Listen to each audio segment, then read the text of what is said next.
Elizabethtown is a 2005 romantic tragic comedy. It's directed by Cameron Crowe and written by Cameron Crowe.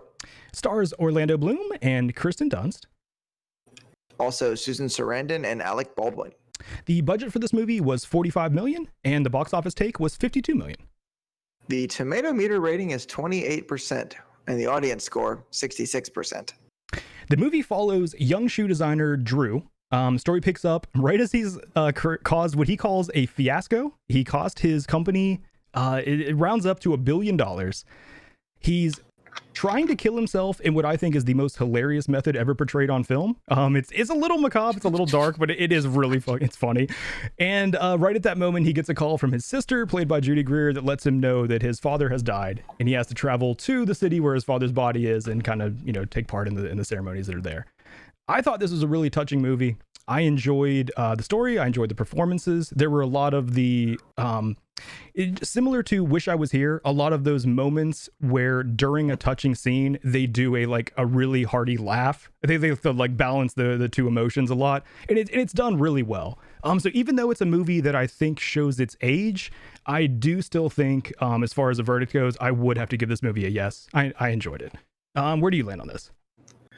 Yeah, for this one, I kind of, I suggested it. So it was one that, and actually I've suggested movies in the past that I've told our viewers not to watch. So, True.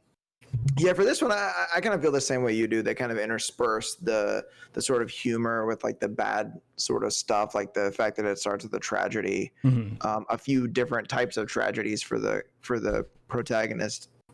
But yeah, I mean, for this one, there's a lot that I think is important about the movie. It's like a mix of a few different genres to me, not just like drama comedy. I mean, it goes a lot of places. I think it's cool. So for this one, I'm definitely going to say yes. Yeah, I would say I've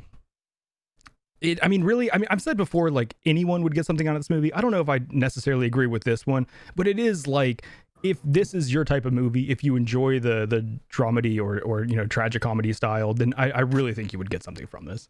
But also, I guess I would say, someone that's a fan of that genre and hasn't yet seen this movie, I would be surprised, considering at this point it's 15 years old. But yeah, agreed. Yeah, I mean, I was still working at Blockbuster when this movie came out.